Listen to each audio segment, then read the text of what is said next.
नमस्कार, जी मीडिया में आपका स्वागत है। मैं हूं दिलीप तिवारी। आज हमारे साथ एक खास मेहमान हैं जो अपनी गेंदों से कहर बरपाते हैं। इस समय कोरोना का कहर बरपा हुआ है, तो हम मोहम्मद शमी से जानेंगे जो टीम इंडिया के तेज गेंदबाज हैं कि कैसे कोरोना के खिलाफ इस जंग में सब लोग मिलकर कहर बरपाएं, क्योंकि कोरोना के कहर से पूरी दुनिया संकट में है। मोहम्मद शमी, बहुत बहुत स्वागत है आपका जी मीडिया में। Thank you. मेरी आवाज आप तक पहुंच रही है, अमरोहा तक? जी जी हाँ, आवाज़ आ रही है। मेरी आवाज़ आ रही है आपको? बिल्कुल आ रही है। मैं आपसे जानना चाहता हूं कि इस समय कोरोना से कैसे निपट रहे हैं। जब लॉकडाउन में हैं तो अक्सर मैंने देखा कि प्लेयर्स जो है डाउन होते हैं, इंजरी से डाउन होते हैं। कोई ऐसी समस्या आ जाए कि जब उनके मैचेस नहीं हो रहे हैं, चाहे मौसम की मार हो या और भी कोई संकट आ जाए कभी। लेकिन आजकल कोरोना ने सबको डाउन कर दिया है, तो लॉकडाउन चल रहा है और आप इस लॉकडाउन में अपने आप को कैसे फिट रख रहे हैं? देखिए, जैसे आप लोगों ने पहले वीडियोस भी देखी होंगी कि मैंने अपना एक फार्म हाउस पे अपना अरेंजमेंट कर रखा है। जहाँ तक रनिंग और ट्रेनिंग का सवाल है वो मेरे पास अवेलेबल है, तो मैं कर पा रहा हूँ। लेकिन अगर सबको देखा जाए तो बहुत मुश्किल है इस लॉकडाउन के बीच। और एक्टिविटी करना, अगर एज ए स्पोर्ट्समैन अगर आप देखते हैं तो आपको स्पेस चाहिए होता है, आपको एरिया चाहिए होता है प्रैक्टिस के लिए। बहुत सारी चीज़ें होती हैं, जो इंस्ट्रूमेंट भी चाहिए होते हैं, जो हम लोगों के पास नहीं है इस लॉकडाउन के बीच। और जो बड़ी सिटीज़ में फंसे हुए हैं, बहुत मुश्किल में फंसे हुए हैं, उनके पास भी स्पेस नहीं है उतना। तो बहुत ज़्यादा मुश्किलें हुई हैं। लेकिन टचवुड आप कह सकते हैं कि जहाँ पे मैं बोर्न हुआ हूँ, आप शायद नहीं आए होंगे, लेकिन यहाँ अच्छा खासा स्पेस है। यहाँ पे ना लोग हैं ज़्यादा, ना किसी का मतलब जैसे सोशल डिस्टेंसिंग की बात की जाती है, यहाँ पे कोई मिलने वाला भी नहीं आता है, क्योंकि प्रॉपर जंगल में बनाया है। और ट्रेनिंग का फुल आप खुल के मतलब आप अपना ओपन ट्रेनिंग कर सकते हैं, यहाँ पे कोई दिक्कत नहीं है। तो मुझे उतना ज़्यादा दिक्कत नहीं हुआ है। यहाँ पे रनिंग भी हुआ है, जिम भी हो रहा है। बस एक ही चीज़ है कि 2 महीने से हमने बॉल नहीं डाला है। वो बहुत एक परेशान, जो कह सकते हैं कि परेशानियां बढ़ रही हैं, और परेशानी का ये सामना हो सकता है कि हाँ, हमें ट्रैक पर आने में कुछ टाइम लग जाए। शमी भाई, आप ये बताइए कि अक्सर कहते हैं कि विकेट डाउन करते हैं आप लोग, दूसरे का जैसे कहते हैं ना कि गिल्लियां बिखेर देते हैं, डंडे उखाड़ देते हैं, लेकिन ये कोरोना ने पूरी दुनिया के डंडे उखाड़ रखे हैं, विकेट गिरा रखे हैं। कई लोगों की उसने एक तरह से आप कहें कि उन्होंने समय से पहले, वक्त से पहले दुनिया छोड़ने के लिए मजबूर कर दिया। मैं आपसे जानना चाहता हूँ कि आज के इस दौर में एक क्रिकेटर, एक फाइटर, आप नी इंजरी से उबर कर वापस आए, आपने कई बार इंजरी को मात दी है, फिर आपने वापसी की है और अपने आलोचकों को गलत साबित किया है कि मोहम्मद शमी अभी जो है उनका क्रिकेट बाकी है। और वो दौर भी हमने देखा है कि जब पूरी टीम इंडिया आप पर ही डिपेंडेंट थी और आपकी बदौलत मैचेस को हमने, कहते हैं ना कि हार के जबड़े से छीन लिया। तो ऐसे समय में आप लोगों को क्या कहेंगे कि इस कोरोना के संकट से कैसे मोराल बूस्ट उनका रहे, मोराल बढ़ा रहे और वो लड़ाई करते रहें? देखो, जहाँ तक मोरल का सवाल है कि आप हमेशा आप परेशानियाँ, ऐसा नहीं है कि बहुत कम परसेंटेज ऐसी हैं कि जिनको राहत की सांस रहती है, या फिर आप कह सकते हैं कि सुकून की ज़िंदगी जीते हैं। अगर हमने इस दुनिया में जन्म लिया है तो हम किसी ना किसी परेशानी का सामना करते रहते हैं। हमेशा कोई ना कोई दिक्कत लगी रहती है। किसी को हेल्थ का इशू, किसी को फाइनेंशियल इशू, किसी को रहने का, खाने का, पीने का, डिफरेंट रहते हैं आपकी दुनिया में। और जहाँ तक कोरोना का सवाल है, हमारे देश में बहुत बड़ी बड़ी बीमारियाँ भी आई हैं। हमने फ़ाइट की है हमेशा, और एक साथ रहे हैं, एक साथ अभी भी हैं। आपने देखा है कि इतना बड़ा कंट्री होने के बाद, इतना ज़्यादा पॉपुलेशन होने के बाद, हमारे नंबर्स बहुत लिमिटेड हैं, हमारे नंबर्स बहुत कंट्रोल में हैं। और अगर हम चाहेंगे तो ये और भी कंट्रोल में हो सकते हैं, और भी मतलब हम इसको और सेव कर सकते हैं, और जल्दी हम परेशानी को दूर कर सकते हैं। तो पैनिक होने की कोई ज़रूरत नहीं है। ज़रूरत है कि एक साथ रहें और सच्चाई के साथ एक दूसरे का साथ देते रहें, और हम किसी से कुछ ना छुपाएं। अगर बात आती है कोरोना की, तो जहाँ तक सवाल है, आपने सवाल किया कि गिल्लियाँ उखेड़ने का और सारी जितनी बेइज्जती हो क्रिकेट की है, वो हमारी जिम्मेदारी रहती है हमेशा। और हम कोशिश करते रहते हैं कि जो हमारी रिस्पॉन्सिबिलिटी है, जो हमें जॉब दिया गया है, हम उसको डन करें। अच्छा, बीच में हमने आपकी तस्वीरें देखी, आपने जो लोग मजदूर एक कोने से दूसरे कोने तक देश के निकल रहे थे, तो अमरोहा में मैंने वो तस्वीरें देखी कि जब आप जो ऑफिशियल्स के साथ आप लोगों को खाना बांट रहे थे, क्या लगा आपको कि इस वक्त निकलना ज़रूरी है क्योंकि मजदूर सड़क पर हैं और एक तरह से कहें कि बेबस हैं, मतलब मजदूर बेचारे क्या करें, कहाँ जाएं, वो इस समय उनको समझ नहीं आ रहा था क्या करें, तो उनको ये लगा कि अब घर चलो, मौत भी होनी है तो घर पर होनी है, भूखे मरना है तो घर पे मरना है, रोजगार नहीं होगा कोई बात नहीं, घर पे तो रहेंगे।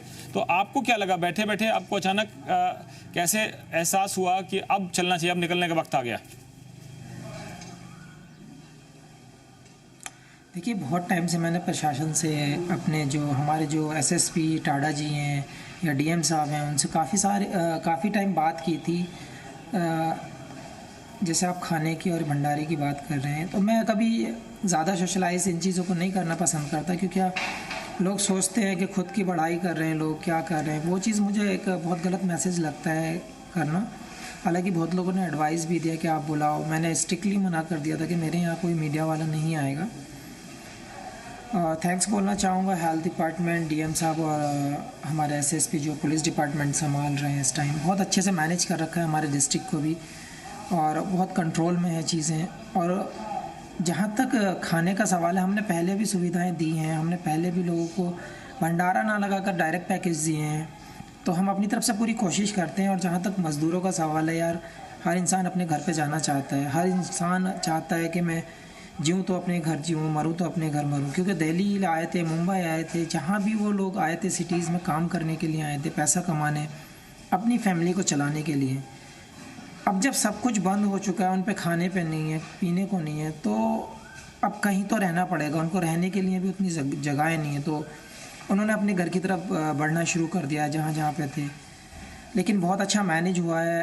और शुरू में जैसे स्ट्रिक्ट हुआ था बहुत चीज़ें कि हम रोड पे नहीं निकलने देंगे, अभी कुछ लोग निकले हैं। मैंने भी देखा था बहुत सारे लोग यहाँ पे पैदल जा रहे थे, पहले भी एक बार जिक्र हुआ था इंटरव्यू में, तो पहले भी कुछ भंडारे लगे थे, लेकिन अभी थोड़ा लंबा चल गया है। हालांकि किसी को पता नहीं है, हमें हाईवे पे लगा रखा है, ये भंडारे लगा जगह जगह पे लगे हुए हैं, एक दो जगह और भी हैं। तो सोशल डिस्टेंसिंग के हिसाब से हम लोगों ने पुलिस चेक पोस्ट के बराबर में लगाया, ताकि हमें पुलिस का सपोर्ट भी रहे और वहाँ पे भीड़ ना लगे और सही से चीज़ें बढ़ जाएँ। तो बहुत अच्छा लगता है कि कोई पैदल निकलता है, कोई बाइक से निकल रहा है। तो हम कोशिश कर रहे हैं कि जो पैदल जा रहे हैं उनको अगर हो सकता है तो कुछ पैसे दिए जाएं, और खाना और पीना, ठंडा पानी, बिस्लरी की बोतल्स या कुछ भी आप ऐसा अरेंजमेंट हम लोगों ने कर रखा है कि फ्रूट्स भी सारे रखे गए हैं वहाँ पे, खाने का भी अरेंजमेंट अच्छा है, पूरी दाल रोटी सब्जी सब दे रखा है। जितना पॉसिबल उतना कर रहा हूँ, और जब तक उम्मीद है कि जब तक ये लोग लॉकडाउन चलता है, कोशिश करेंगे कि तब तक चल जाए। और एक चीज़ मुझे बहुत अच्छी लगती है लोगों की, जब लोग पैदल आते हैं वहाँ से, बसों में आ रहे हैं कुछ लोग, लेकिन उनसे जब पूछा जाता है कि आप कहाँ से आ रहे हो, तो कह रहे हैं कि कुछ ने बताया राजस्थान से आ रहे हैं, कुछ ने बताया देहरादून से आ रहे हैं, कुछ बोले मेरठ से, कोई दिल्ली से। तो उनसे पूछते हैं आप लोगों ने कहाँ बस रोकी थी, बोले सर कि हमने कहीं बस नहीं रोकी, हमें कुछ ना खाने को मिला है ना पीने को मिला। लेकिन उनकी जो मुस्कुराहट होती है खाना मिलने के बाद और पानी मिलने के बाद, जो सुकून मिलता है उनको, उस चीज़ को देखने में बहुत अच्छा लगता है कि ये लोग खुश हैं और इन्हें सुकून की 2 रोटी मिल रही हैं यहाँ पे।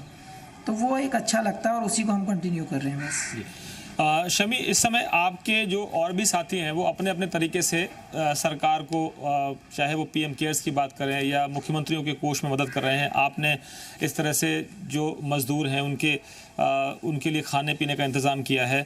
मैं आपसे जानना चाहता हूं कि जो अभी सबसे बड़ा संकट है, वो संकट ये है कि आपको लॉकडाउन रहना है, फिजिकल डिस्टेंसिंग का पालन करना है, और जो रूल्स बनाए गए हैं कोरोना से निपटने के लिए कि आप मास्क ज़रूर पहनें, आप सैनिटाइज ज़रूर करें, साबुन से हाथ धो लें, आप अगर आपके पास सैनिटाइज़र है तो उसका इस्तेमाल कर लें।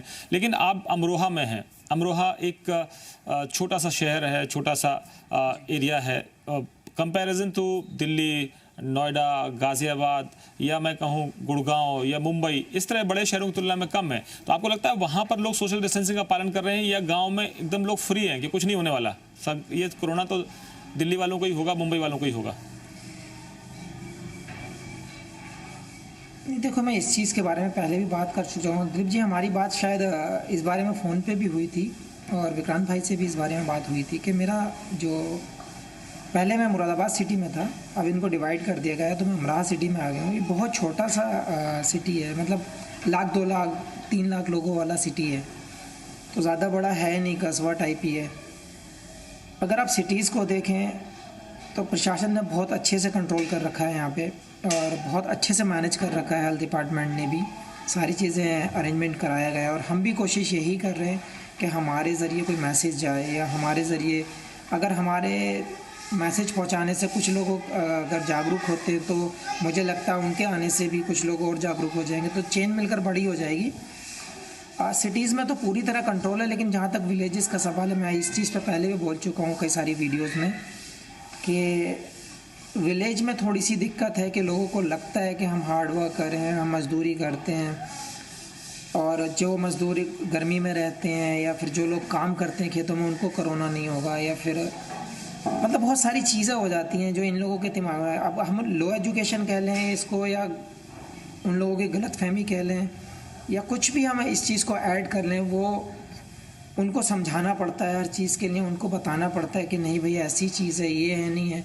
आप हंसेंगे, एक एग्जांपल दूंगा। तो मेरे जानने वाले थे, हम लोग यहीं फार्म में ट्रेनिंग करके बैठा था, तो वो ऐसे कोरोना का जिक्र चले, मैंने आपका मास्क कहाँ है, तो ले अरे भाई मास्क की क्या ज़रूरत है, इतनी ईखों के बीच में थोड़ी ना आ जाएगा, इतने बागों के बीच में कोरोना थोड़ी ना आ जाएगा। तो मैं बहुत हंसा उस चीज़ को सुनकर। मैंने कोरोना कोई आदमी का नाम, जानवर का नाम नहीं है, वो आदमी के साथ आएगा, आदमी तो आ सकता है।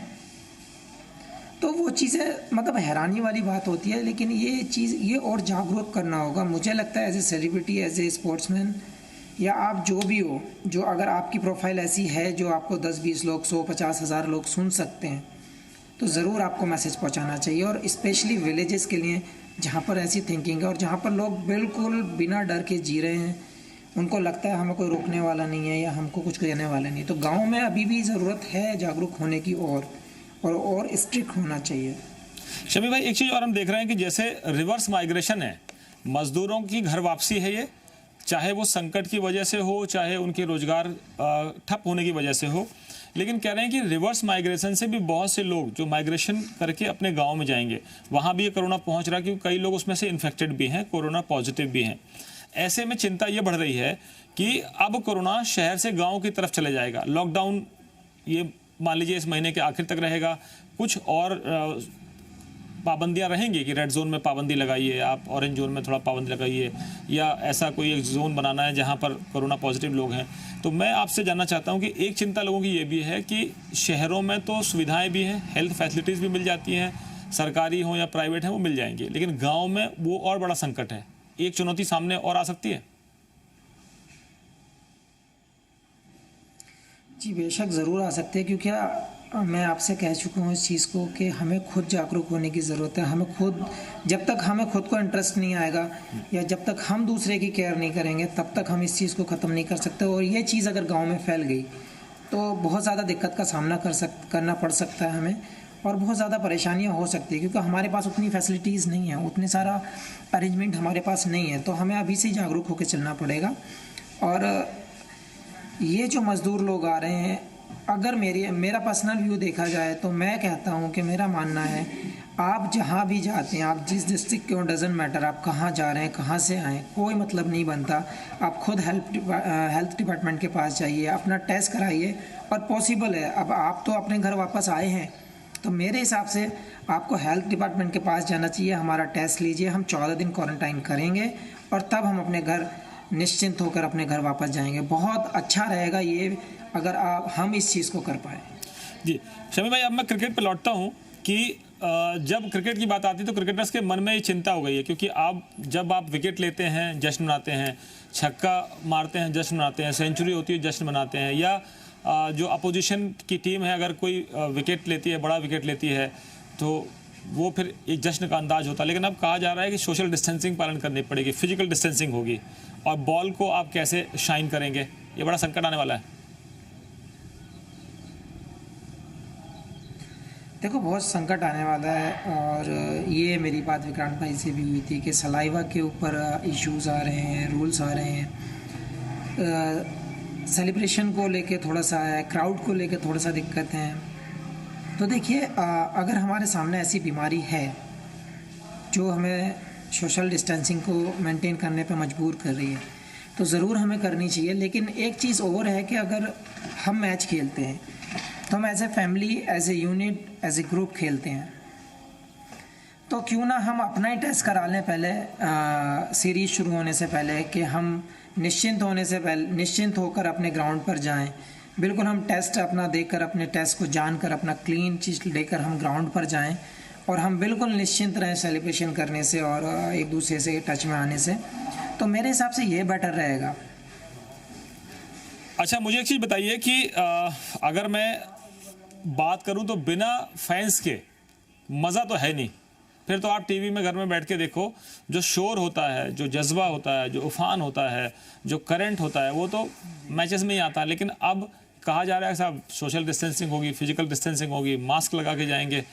तो एक और बड़ा संकट है कि बिना फैंस के कैसे होगा खेल, चाहे कोई भी खेल हो, बास्केटबॉल हो, फुटबॉल हो, क्रिकेट हो, बिना फैंस के कैसे मजा आएगा?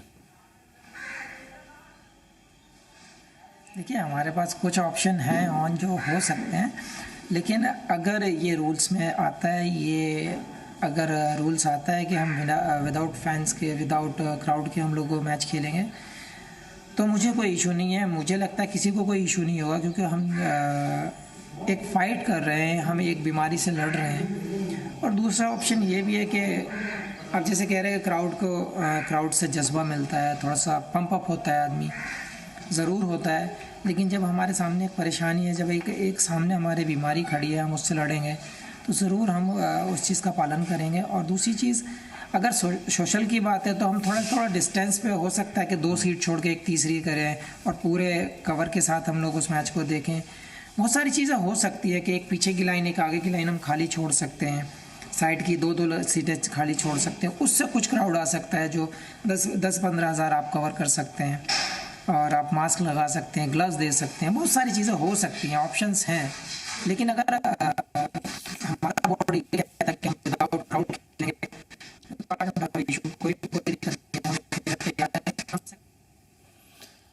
मोहम्मद शमी, हम एक जो है कोशिश करते हैं कि एक आपसे चर्चा को जारी रखेंगे। एक बड़ा सवाल है, जब आपने ये कन्फेस किया था कि बहुत मुश्किल का वक्त भी मेरे सामने आया था, जब मुझे लगता था कि ये ज़िंदगी और ये करियर बहुत काम का नहीं है, ये सवाल हम आपसे पूछेंगे एक छोटा सा। शमी भाई, मैं ये जानना चाहता हूँ कि अक्सर आदमी का संकट के दौरान में एक तरह से प्रेशर में होता है, मोरल डाउन हो जाता है। कई बार वो बहुत बड़ी जंग लड़ना तो चाहता है, लेकिन मोरल जवाब दे जाता है और वो जंग हार जाता है। आपने बीच में कभी ऐसा आपको लगा कि आपकी ज़िंदगी में बहुत परेशानी का वक्त है और ये ज़िंदगी जितनी खुशनुमा नहीं है जितनी दिखती है बाहर से, जो ग्लैमर है दुनिया को दिखता है, लेकिन मेरे अंदर एक लड़ाई चल रही है, खुद से मैं लड़ रहा हूँ? तो कभी ऐसा वक्त आपके साथ आया जब आप बहुत जद्दोजहद कर रहे हो? देखिए, हमेशा जब आप जब किसी प्लेटफॉर्म को हासिल करते हैं तो ज़रूर आपको परेशानियों का सामना करना पड़ता है, आपको बहुत सारे सेक्रीफाइस करने पड़ते हैं। लेकिन हाँ, ज़रूर आदमी की लाइफ में कोई ना कोई ख़राब टाइम ज़रूर आता है, बुरा टाइम ज़रूर आता है। और जहाँ तक मेरा सवाल है, मेरी लाइफ में भी बहुत सारे उतार चढ़ाव हुए हैं, काफ़ी सारे परेशानियाँ भी आई हैं, लेकिन मैंने हमेशा कभी अपने आप को डाउन नहीं किया था। एक समय आया था जब मेरा फैमिली मैटर चल रहा था, वो मैं डिस्कस करना नहीं चाहता। तो बस एक ही चीज़ कहना चाहूँगा उस बारे में कि अगर किसी पे परेशानी आती है या किसी को ऐसे संकट आते हैं कि वो बहुत ज़्यादा खुद से हार जाए या परेशान हो जाए, तो एक ही चीज़ कहूँगा कि प्लीज़ गिव अप मत करना कभी लाइफ में, और हमेशा फ़ाइट करना। आप एक ना एक दिन उस पड़ाव को पार करेंगे, आप अपनी मंजिल तक पहुँचेंगे और दोबारा से आप हमेशा लगातार आप ट्रैक पे जाते रहेंगे। तो मैं यही कहना चाहूँगा, परेशानियाँ ज़रूर आती हैं, मैंने भी फेस की हैं, लेकिन आप कभी गिव अप ना करें। अच्छा शमी भाई, एक चीज़ मुझे बताइए कि कई बार क्रिकेटर्स इंजरी से परेशान होते हैं, टीम में इन आउट होने से, कभी अंदर कभी बाहर, कभी जगह पक्की नहीं है, कभी कोई प्लेयर आपकी जगह ले लेगा, कभी आप उस सीरीज़ में खेल रहे हैं, अचानक कोई ऐसा संकट आ जाए कि आपको उस समय टीम से ड्रॉप करना दिया जाए। कई बार परफॉर्मेंस होता है कि आप आउट ऑफ फॉर्म चल रहे हैं, तो कई बार खिलाड़ी इतने प्रेशर में होता है कि वो सोचता है कि साहब बस ख़त्म, अब ज़िंदगी यहीं अंत करनी पड़ेगी। ऐसा कोई दौर, ऐसा कोई संकट? नहीं यार, देखो, क्रिकेट में उतार चढ़ाव, अप एंड डाउन ये तो होते हैं, और परफॉर्म भी कभी ख़राब होता है, कभी अच्छा होता है, कभी अंदर कभी बाहर टीम में, बहुत सारी चीज़ें होती हैं। लेकिन हाँ, मुझे 2015 के बाद मुझे ज़रूर लगा था, क्योंकि जब 2015 में मैं इंजर्ड हुआ था तो मुझे एक बार को लगा था कि हाँ शायद गिव अप ना हो जाए, क्योंकि बहुत ज़्यादा ही सीरियस वाली इंजरी हो गई थी और मुझे 18 महीने लग गए थे ग्राउंड पे वापस आने में। तो उस टाइम के उस बीच का जो पीरियड था, शुरू के जो मैं कहूँगा 4-6 महीने जो शुरू के थे, बहुत ज़्यादा फाइट थी उसमें, बहुत ज़्यादा मतलब इरिटेशन था, डिस्टर्ब था बहुत ज़्यादा। और ऊपर से हमारे जो एक्सपर्ट लोग बैठते हैं, जो ख़ुद को बहुत ज़्यादा महान बता देते हैं, वो लोग टिप्पणियाँ कर देते हैं, वो लोग अपने अपने कमेंट्स पास कर देते हैं, अपनी अपनी हेडलाइन निकाल देते हैं, कहीं ना कहीं कुछ ना कुछ बोल देंगे प्लेयर्स के बारे में। तो उसको सोच के लगता था कि शायद ओवर हो गया। लोगों ने मुझे, जितने भी एक्सपर्ट थे, मैक्सिमम लोगों ने कह दिया था कि बोले इसका करियर ओवर हो गया है, अब शायद ये नहीं खेल पाएगा। और जो इंजरी हुई है, जो इसने रिस्क उठाया है 2015 वर्ल्ड कप में खेल कर, और हमें नहीं लगता कि दोबारा खेल पाएंगे, उन्होंने अपनी टिप्पणियाँ कर दी थी। तो आज ऊपर वाले का बहुत शुक्र है, और आज मैं जिस पोजीशन पे हूँ, मैं मानता हूँ कि 2015 से भी बेटर मैं इंजरी के बाद होकर आया हूँ। तो एक ही चीज़, जैसे मैं कह रहा था कि आपको गिव अप नहीं करना चाहिए, नेगेटिव थॉट नहीं आने चाहिए आपके दिमाग में। तो बहुत इम्पोर्टेंट पार्ट है कि आप अपने आप को पॉजिटिव रखें और गिव अप ना करें। आज अगर मैं उस कंडीशन में आकर उस चीज़ को सोच के अगर मैं गिव अप कर देता, या मैं अपनी हिम्मत हार जाता कि नहीं, अब तो एक्सपर्ट लोगों ने भी कह दिया, बहुत बहुत बड़े प्लेयर्स ने भी कह दिया ऐसा, तो शायद मेरा क्रिकेट ओवर हो सकता था। एक बार कई बार ऐसे भी लोग होते हैं कि जो बड़े प्लेयर हों, बड़े स्टार्स हों, दुनिया में जिनकी बहुत बड़ी फॉलोइंग होती है, तो कई बार एक कहते हैं ना कि मानसिक तनाव हो जाता है कि कैसे करें, क्या करें, इतने लोग पीछे लग गए हैं। तो जो आपके अच्छे समय में, अच्छे करियर में वाह वाह करते हैं, और उसके बाद जैसे ही आपका थोड़ा सा फॉर्म गिरा, फॉर्म आउट ऑफ फॉर्म आप हुए, टीम से आप बाहर हुए, वो बैश करना शुरू कर देते हैं। तो कई बार लगता है ये समझ ही नहीं आता, ये है क्या यार, ये किसके साथ खड़े हैं, ये हमारे दोस्त हैं, हमारे दुश्मन हैं, ये क्या है। तो आपको ऐसा भी सामना हुआ होगा कई बार कि जो कल तक आपकी तारीफों के पुल बांध रहे थे, फिर अचानक जैसे ही आपका फॉर्म खराब हुआ, आप इंजर्ड हुए, तो वो अचानक आपके खिलाफ बोलने लगते हैं। अरे ऐसे, ये तो दुनिया का नेचर है यार, ये ज़िंदगी में पार्ट है कि मुझे लगता है आप जिसको पालते हो, जो कहावत आई है कि आस्तीन में जो सांप पालते हैं, वो बहुत 99% लोगों को आपको मिल जाएंगे ऐसे कहीं ना कहीं, कि आपकी ज़िंदगी में भी, दिलीप भाई आपकी ज़िंदगी में भी, मेरी भी, और जो लोग देख रहे हैं शायद उनकी ज़िंदगी में भी अपने लोगों ने बहुत मतलब धोखा दिया होगा। उनको भी फील हुआ होगा बहुत बार कि हाँ ये कल मेरे साथ था, आज किसी और के साथ है। समझ में आता है, दिखता है। आप यकीन नहीं करेंगे कि मेरे पास आज भी ऐसे लोग हैं जिनको मैं जानता हूं कि ये मेरे अंदर से दुश्मन है, लेकिन मैं आज उनके लिए भी फैसिलिटी अरेंज कर रहा हूं कि वो अपनी ज़िंदगी जी लें, और खुदा ना खास्ता ये किसी अच्छे मोड़ पे आके अपना ट्रैक बदल दें और इंसान बन जाएं। शमी भाई, जानने के बाद भी मैं उन लोगों को जी एक और चीज़ मैं आपसे जानना चाहता हूँ कि आपकी जब हाल में आपके सहयोगी साथी क्रिकेटर रोहित शर्मा से बातचीत हुई थी, तो बहुत सारे आपने खुलासे किए थे। तो आपने कहा कि एक बार मुझे लगा कि अब मतलब सुसाइड कर लेने का मतलब कई बार अंदर से वो हो गया था। तो ऐसा कौन सा दौर आ गया आपको कि अचानक आपको लगा कि नहीं, अब बस ज़िंदगी ख़त्म करोगी? देखो, मैं पास्ट वाली ज़िंदगी के बारे में दिलीप भाई बात नहीं करना चाहता। आपको पता है कि मेरी ज़िंदगी में, मेरी लाइफ में, मुझे लगता है कि सबको ही पता है कि मेरी लाइफ में क्या चल रहा था और किस स्टेज पे वो पहुंच चुका था मैं जी। तो बहुत डिप्रेशन वाला टाइम था, सबसे मुश्किल टाइम था मेरी लाइफ का। तो जो थॉट आया था, वो रोहित ने पूछा, मेरे जो सच था वो निकल गया मुँह से, फिर ठीक है। लेकिन उस दिन भी मैंने यही बोला था कि अगर क्रिकेट थी तो सब कुछ था मेरी लाइफ में, और आज क्रिकेट है तो सब कुछ है मेरी लाइफ में। आज मुझे लोग अगर जानते हैं, क्रिकेट की वजह से जानते हैं, तो मैं क्यों, उस दिन भी मैंने यही जवाब दिया था कि जिस वजह से आपको जानते हैं, जिस वजह से, जिस थिंकिंग जिस मेहनत, जिस प्लेटफॉर्म की वजह से लोग तुम्हें जानते हैं, आप क्यों ना उसको दोबारा उसको स्टार्ट करें।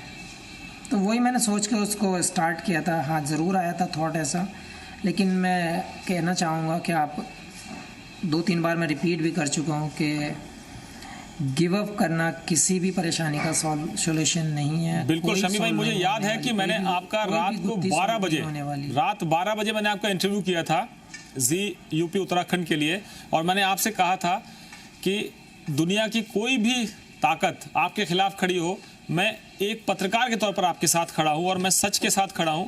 आपकी व्यक्तिगत ज़िंदगी में दखल देने का मुझे कोई अधिकार नहीं है। और मुझे वो दिन याद है जब आपने कहा था कि ऐसा लगता है कि पूरी दुनिया मेरे खिलाफ है, तब हमने कहा था कि जी मीडिया आपके साथ है। उस दिन वो इंटरव्यू रात 12 बजे हमने एक सड़क पर किया था। याद है मुझे, बहुत मुश्किल टाइम था, लेकिन मैं थैंक यू बोलना चाहता हूँ सबका जो मेरे साथ परेशानी में खड़े थे, और जो लोग आज भी हैं मेरे साथ और जो लोग पहले भी थे। थैंक्स बोलना चाहता हूँ लोगों को दिल से, और उम्मीद करता हूँ कि आप लोग अपने जो साथ खड़े होने वाले लोग हैं 8-10 को ज़रूर साथ खड़ा कीजिए। और मैं उनसे भी कहना चाहता हूँ जो नेगेटिव लोग हैं कि अपनी थिंकिंग को चेंज कीजिए और पॉजिटिव वे में जाइए, आप बहुत सक्सेस पाएंगे। मुझे एक चीज़ आपसे और पूछनी है कि जब हमने देखा कि हमारी टीम इंडिया में एक ज़माना था, एक दौर था जब दिल्ली का बोलबाला था, दिल्ली के प्लेयर्स का बोलबाला था, और एक ज़माना था जब महाराष्ट्र यानी मुंबई जो एकदम से पूरा लीड करती थी।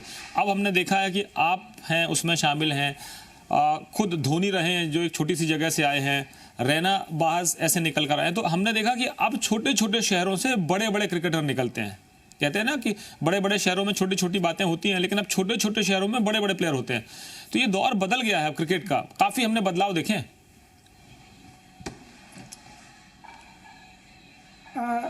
उसका भी एक रीज़न है। अगर आप देखेंगे तो मेरे हिसाब से दिलीप भाई, अगर आप कंपेयर करना चाहते हैं पुराने टाइम से या पहले टाइम से, तो जो विलेज थे, जो छोटी जगहें थी, वहाँ पे क्रिकेट को जानते भी नहीं थे, उतना फॉलो भी नहीं करते थे, क्योंकि उनको रोज़ का कमाना था, रोज़ का खाना था, उनको डेली बेस पे जीना था। तो उन्हें ज़्यादा कुछ पड़ी नहीं थी और ज़्यादा कुछ स्पोर्ट्स का कुछ था भी नहीं। तो बड़ी सिटीज़ में स्पोर्ट्स को फॉलो करते थे, एजुकेशन लेवल भी हाई था, आपके सारी चीज़ें अवेलेबल थी, जो चीज़ की ज़रूरत है आपको स्पोर्ट्स में, आपकी एजुकेशन में, आपकी हेल्थ में, आपकी जिसकी चीज़ की ज़रूरत है तो बड़ी सिटीज़ में अवेलेबल था।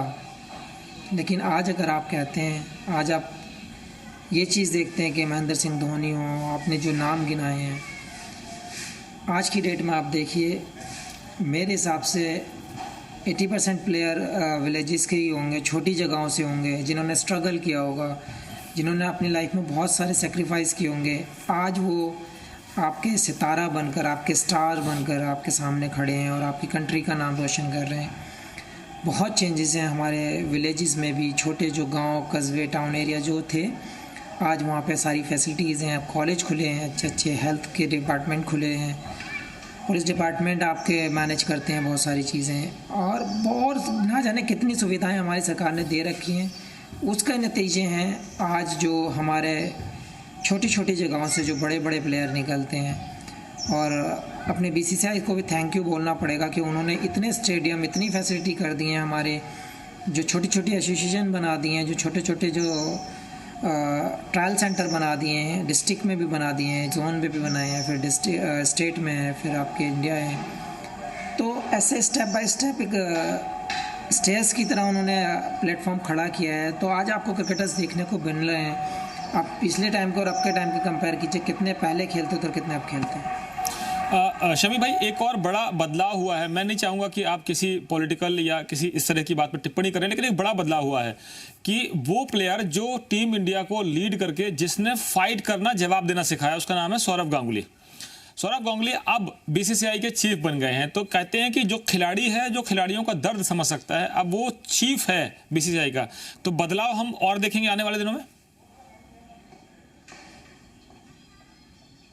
ज़रूर। और जहाँ तक आपने दादी का सवाल उठाया है, आप बहुत अच्छी तरह से जानते हैं, आप बहुत लंबे टाइम से न्यूज़ के अंदर हैं, न्यूज़ चैनल्स के, सारे न्यूज़ चैनल की बात करता हूँ मैं, कि सौरव गांगुली क्या नेचर से वो है, क्या नेचर उसका ऑफ द फील्ड है और क्या नेचर उसने क्या शो किया है ग्राउंड पे, वो पूरी दुनिया जानती है इस बात को।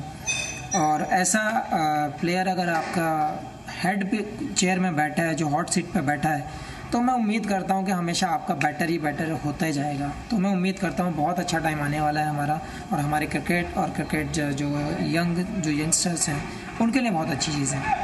हमने वो तस्वीर भी देखी है दादा की, जिसमें वो इंग्लैंड में जब जीतने के बाद का जश्न मनाते हैं तो अपनी टी शर्ट उतार के और पूरे में लहरा देते हैं। तो लोगों ने कहा कि साहब ये जेंटलमैन जो गेम है उसके हिसाब से ये ठीक नहीं है, लेकिन वहीं से लोगों ने सीखा कि दादा का जो रुतबा है, दादा का जो जलवा है और जो टीम इंडिया का जलवा वहीं से देखने को मिला लोगों को।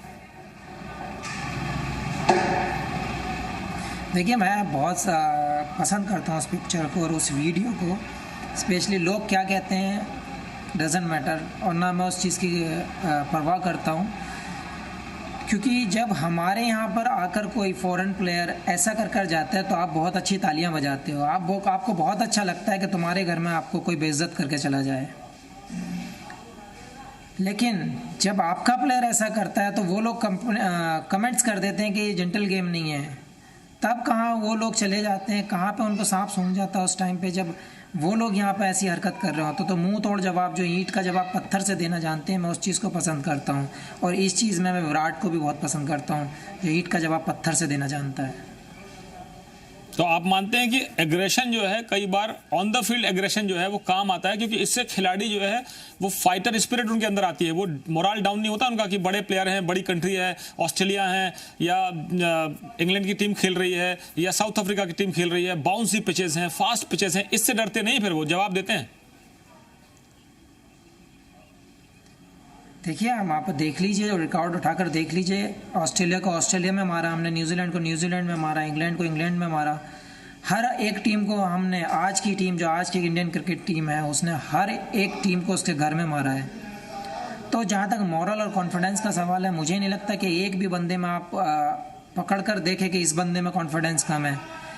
सबसे हल्का हमारे पास चहल है, चहल का कॉन्फिडेंस देख लेना, वो ऐसा पतला सा है लेकिन उसमें 4 आदमी को कॉन्फिडेंस भरा हुआ है। लेकिन जब आप लोगों की टीम मीटिंग होती है, जब आप मैच खेलने जाते हैं, उससे पहले कैप्टन के जो, जैसे कहते हैं ना, कैप्टन जो कमांडर की जो मैसेज होता है, कमांडर का मैसेज, वो अक्सर विराट कोहली का है कि किस तरह से अब हमको इस जंग को जीतना है। तो क्या शब्द आपको अच्छे लगते हैं, विराट कोहली के हों या रोहित के हों, क्या शब्द आपको इंस्पायर करते हैं? देखिए, इंस्पायर की जहाँ तक बात है, मुझे सबसे अच्छी चीज़ ये लगती है कि जब हम किसी टूर्नामेंट को खेलने जाते हैं या हम कोई कंपटीशन जब स्टार्ट करते हैं, हम एक मीटिंग करते हैं कि हाँ, हमें इस प्लान पे चलना है। इन केस अगर हमारा प्लान ए नहीं चलता तो हमारे पास बी प्लान होना चाहिए, क्योंकि आपको समझ आना हो सकता है कभी कभी कि हम लेट समझते हैं, कंडीशंस को लेट ऑब्जर्व करते हैं, बहुत मुश्किलें कभी कभी आ जाती हैं। तो वहाँ पे जो आपके सीनियर प्लेयर हैं, वहाँ पे जो एक्सपीरियंस है, वहाँ पे काम करता है। बहुत ज़रूरी होता है कि आपका एक्सपीरियंस, आपकी जो वर्डिंग होती है, आपका जो बात करने का तरीका होता है, क्योंकि एज ए कैप्टन अगर जब आप लीड कर रहे हैं किसी टीम को, तो आपको वो ये पता होता है कि मुझे अपनी टीम से कैसे बात करना है, मुझे किस प्लेयर से कैसे बात करना है, या किस लैंग्वेज में बात करना है, या किस तरीके से बात करना है। वो बहुत ज़रूरी होता है और बहुत अच्छा लगता है जब हम ग्राउंड में घुसकर सर्कल बनाते हैं, तो हम एक सर्कल बनाकर एक बंदा बोलता है और सब लोग उसको सुनते हैं और उस पर एग्री होते हैं कि हम एक टीम है, एक फैमिली है, एक यूनिट है और ये कर आएंगे। तो बहुत अच्छा लगता है, वहाँ से बहुत मोटिवेशन मिलता है और बहुत अच्छा कुछ आपको सीखने को मिलेगा अगर आप ऑफ द फील्ड और ऑन द फील्ड प्लेयर्स को अगर जज करना सीखें तो। अच्छा, आपकी लाइफ में टर्निंग पॉइंट क्या क्या रहे? कई बार आपको वसीम अकरम ने भी सिखाया होगा, कई बार आपको और भी प्लेयर ने, तो आपकी लाइफ में वो कौन से प्लेयर हैं जो आपको अप्स एंड डाउन्स में लगातार मदद करते हैं और जिनके लिए आपको लगता है कि यार मेरी ज़िंदगी में ये 2 3 4 लोग हैं तो बहुत बड़ी टीम होती है, सब एक दूसरे को बूस्ट अप करते हैं, लेकिन ये 3 4 लोग नहीं होते तो शायद मोहम्मद शमी नहीं होते। देखिए, ऐसा कुछ, मैं इतने बड़ी सिटी या इतने बड़े टाउन से नहीं हूँ कि जो मेरे आसपास कोई प्लेयर्स की लाइन लगी हो या मैं क्या किसी से मिलता रहता हूँ, ऐसा कुछ नहीं है।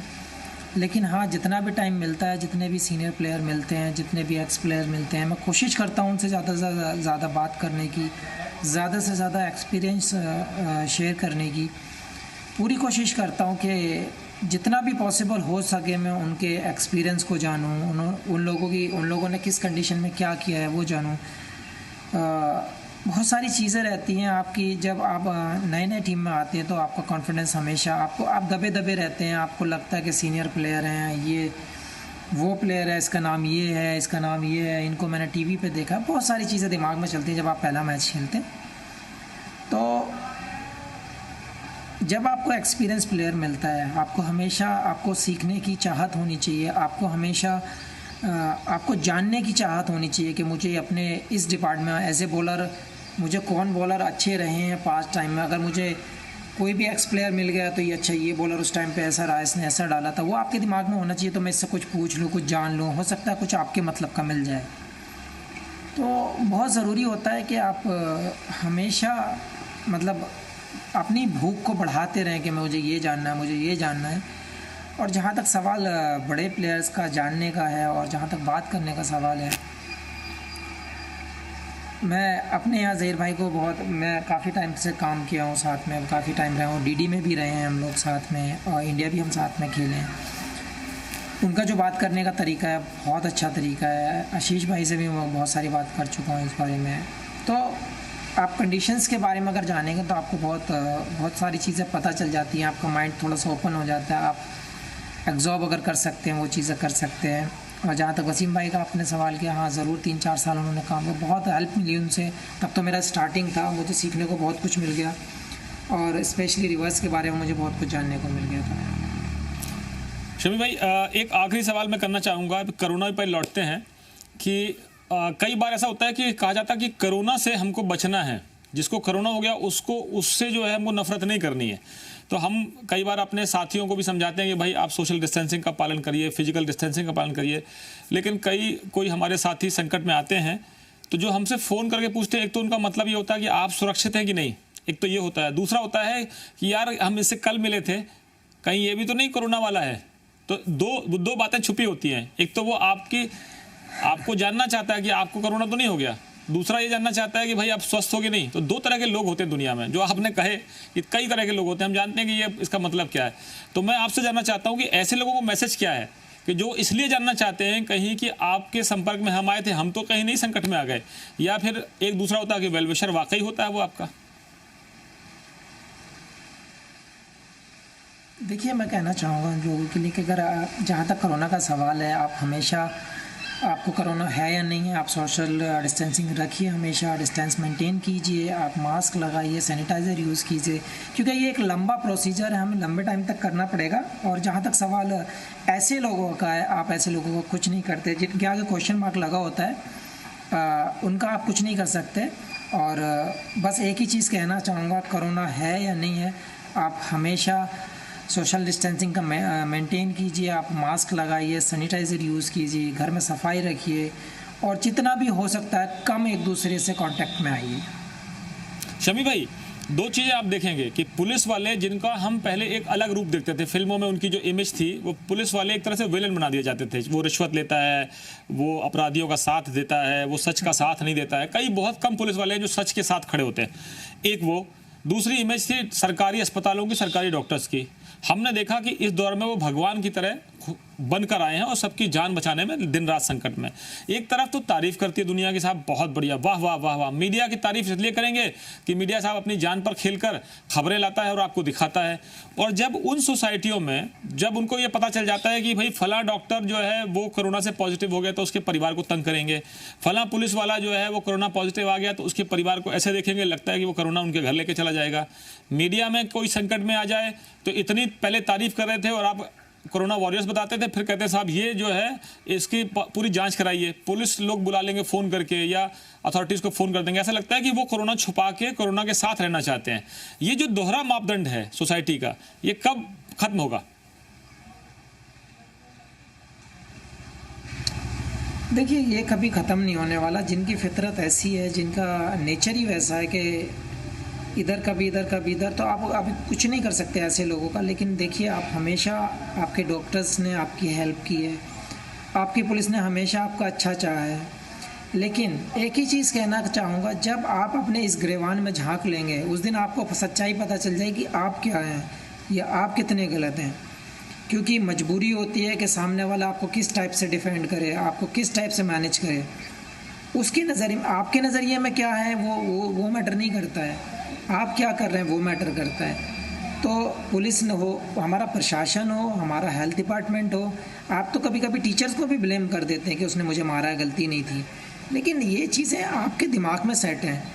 तो जिस दिन आपने अपने आप को ठीक कर लिया, उस दिन समाज ठीक हो जाएगा, मेरा मानना है। अच्छा, आखिरी सवाल, यहाँ हम इस पर इस चर्चा को ख़त्म भी करेंगे क्योंकि काफ़ी देर से हम आपसे चर्चा भी कर रहे हैं। मैं आपसे जानना चाहता हूँ कि जो लोग कोरोना के संकट में भी अपना फ़ायदा सोचते हैं, तो हमको ये समझ में आया इस दौर में, ना तो बड़ी गाड़ी चाहिए, ना बड़ा बंगला चाहिए, ना बड़ा बहुत ज़्यादा संपत्ति चाहिए, बस सेहत चाहिए। सबसे बड़ा जो आपका धन है वो है सेहत, और सेहत के साथ साथ आपका छोटा सा परिवार जो होता है वो आपको समेट के रखता है। आपके परिवार में कोई हो, भाई बहन, माँ बाप, परिवार सब होता है, तो वही आपके काम आएंगे। अब इतना खतरनाक दौर आ गया है कि लोग एक दूसरे से मिलने से डरने लगे हैं। तो मैं आपसे जानना चाहता हूं कि आपकी ज़िंदगी में भी कुछ बदलाव आया है कि सब कुछ तो हम चाहते थे पहले, लेकिन अब लगा कि सेहत है, जान है तो जहान है। जी हाँ, ज़रूर। क्योंकि ये परेशानी, ये बीमारी ऐसी आई है कि बहुत लोगों को सीख देकर गई है कि हमें किससे कितना रखना चाहिए, कितना बाहर जाना चाहिए, कितना लोगों से डिस्टेंस करना चाहिए। और सबसे बड़ी चीज़ क्या है कि हम लोग, हमारा देश इतना बड़ा है, इतना ज़्यादा पॉपुलेशन है हमारे पास। जो चीज़ें कोरोना में आई हैं वो चीज़ें जनरली होनी चाहिए थी। आप सोशल डिस्टेंस को मानिए, आप क्लीन रहने को बोलिए, आप मास्क को बोलिए, आप सैनिटाइज़र बोलिए, कम मिलना जुलना बोलिए, या हेल्थ का केयर करना बोलिए आप। तो ये बहुत ज़रूरी होता है किसी भी देश में, किसी भी टाउन में, किसी भी विलेज में। आपको, जब आप इंसान हो तो आपको इन चीज़ों का पालन करना ही चाहिए। इस बीमारी ने ज़रूर सीख लगा दी है कुछ लोगों को कि जब परेशानियाँ आती है तो हम सब कुछ करते हैं, जब परेशानी नहीं होती हम सब भूल जाते हैं। लेकिन हमें इन चीज़ों का हमेशा ख्याल रखना चाहिए और हमेशा इन चीज़ों का पालन करना चाहिए। तो बहुत सारी सीख मिली है इस चीज़ से भी कि कैसे एक दूसरे से लोग भाग जाते हैं, कैसे एक दूसरे को लोग किस थिंकिंग से देखने लगते हैं, क्या नज़रिए चेंज होते हैं लोगों के। शमी भाई, बहुत बहुत शुक्रिया आपका। तो ईद एडवांस में मुबारकबाद दे दूं, क्योंकि ईद के समय तो आप सोशल डिस्टेंसिंग का पालन करना पड़ेगा। आप अमरोहा में हैं और मैं दिल्ली में हूँ, नोएडा में हूँ, तो सेवैयाँ जो है वो बाद में जब सोशल डिस्टेंसिंग का पालन करेंगे तब खाएंगे। जी जी जी, बेशक। और आपको भी बहुत बहुत ईद मुबारक, आप सबको भी, और जितने सुनने वाले हैं मैं आप सबको भी कहना चाहूँगा, आप सोशल डिस्टेंस मेंटेन कीजिए। आपके त्यौहार हैं, बेशक मानता हूँ त्यौहार हैं, लेकिन हमें इस परेशानी से लड़ना है, इस बीमारी से लड़ना है। तो सोशल डिस्टेंसिंग रखिए, क्लीन रखिए और सैनिटाइज़र और मास्क का यूज़ करिए। और एडवांस में सबको ईद बहुत बहुत मुबारक हो, और आपको और आपके परिवार को भी। तो मेरी सेवैयाँ और खजूर ड्यू रहे पक्की। जो मेरे यहाँ पर आएगा, जो मेरे यहाँ पर रहेगा, उसके लिए खजूर, सिवई, मैं होम डिलीवरी भी एक्सेप्ट कर लूँगा अभी, सब मिलेगा। अगर ऑनलाइन, अगर कोरियर सर्विस चली तो मैं आपको भिजवा दूँगा। बहुत धन्यवाद। तो आपने सुना मोहम्मद शमी को, और हम उम्मीद करते हैं कि आने वाले दिनों में इनकी गेंदबाजी का कहर हो, कोरोना का संकट खत्म हो, कोरोना का कहर खत्म हो, और मोहम्मद शमी की गेंदबाजी का कहर एक बार फिर हमको मैदान में देखने के लिए मिले। तो हम उम्मीद करते हैं कि आने वाले दिनों में जो प्लेयर्स हैं, हम एकजुट होकर, या पूरा देश खेल भावना से इस कोरोना के संकट में एकजुट होकर लड़ेगा। प्रधानमंत्री नरेंद्र मोदी ने जिस तरह से अपील की है कि जान है तो जहान है, तो हमको इस संकट से मिलकर लड़ना होगा और कोरोना से लड़ना है। जिनको कोरोना हो गया है उनको अपना दुश्मन मत मानिए, और उनको ये मत मानिए कि ये आपको कोरोना बांटने के लिए आए हैं, क्योंकि कोरोना कोई बुलाना नहीं चाहता, लेकिन जिसको हो गया उससे नफरत मत कीजिएगा। बहुत बहुत शुक्रिया।